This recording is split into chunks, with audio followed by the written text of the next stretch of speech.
আসসালামু আলাইকুম, কেমন আছো সবাই? আশা করি সবাই ভালো আছো। আলহামদুলিল্লাহ আমিও ভালো আছি। আসলে ভালো, একদম ভালো বললে ভুল হবে।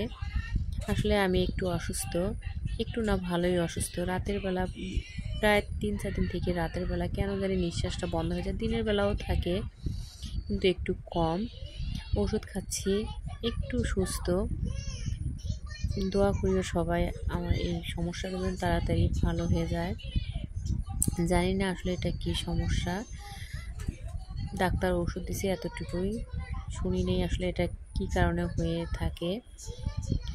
এতটাই কষ্ট হয় যেন মানে জীবনটা বের হয়ে যায় এরকম অবস্থা, নিঃশ্বাসটা আসে না ভিতর থেকে। তোমরা সবাই বেশি বেশি করে আমার জন্য একটু দোয়া করবে। আসলে মানুষের দোয়া আল্লাহ তাআলা কবুল করেন, কখন কার দোয়া আল্লাহ তাআলা করবেন বলা যায় না। আসলে বেশি কথাও বলতে পারতেছি না, আজকে খুব কষ্ট হচ্ছে, তারপরেও কি আর করব। এখন একটু বসে আছি, তাই ভাবলাম যে একটু একটা ভিডিও করি। একটু বিকেলে ঘোরাফেরা করলাম, তা ভাবছি যে তোমাদের মাঝে একটু শেয়ার করে আমাদের গ্রামটা। দেখতেই পাচ্ছি এটা হচ্ছে আমাদের বাড়ির সামনের জায়গা, বেশ সুন্দর। আসলে গ্রামের প্রকৃতি না দেখলে বোঝা যায় না। যারা গ্রামে থাকে তারাই ভালো জানে যে আসলে গ্রামের প্রকৃতিটা কেমন, আসলে মন জুড়িয়ে যায়। এটা হচ্ছে আমাদের স্কুল যাওয়ার রাস্তা, ভাঙা একটা ব্রিজ।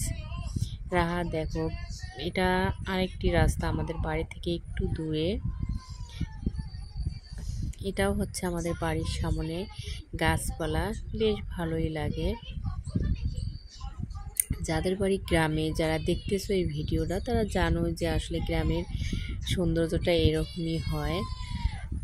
রাহার ক্লাস শেষ, এখন আমার ক্লাসে চলে আসছে, আমি যেখানে ক্লাস নিচ্ছি। একটু দুষ্টামি করতেছে। বিকেলে আমরা একটু ঘুরতে গিয়েছিলাম, এটা আমার এক খালার বাড়ি। দেখো এই মেয়েটার মা নেই, ওর একটা ছোট ভাইও আছে। অনেক কষ্টে তারা থাকে। আসলে দেখলেই কিছু কিছু মানুষের জীবন কাহিনী দেখলে সত্যিই খুব খারাপ লাগে। এদেরকে নিয়ে একটা আমি ভিডিও করব। আসলে এতটুকু করে বাচ্চা মা বাবাকে ছাড়তে, বাবা আছে কিন্তু থাকলেও আসলে ওটা হিসাবের বাইরে। তার বাবা একটা বিয়েও করেছে, আর মা ঢাকায় কাজ করে। সত্যি অনেক কষ্টের, বেদনাদায়ক। ছোট্ট ছোট্ট একটা বাচ্চা, কি যে অবস্থা। আসলে মানুষের ভাগ্যে, কার ভাগ্যে কি থাকে বলা যায় না। ভাগ্যটা কঠিন একটা জিনিস। তাই আলহামদুলিল্লাহ এভাবেই যেন মানুষের জীবনটা কেটে যায়, এটাই আল্লাহর কাছে আমাদের চাওয়া পাওয়া।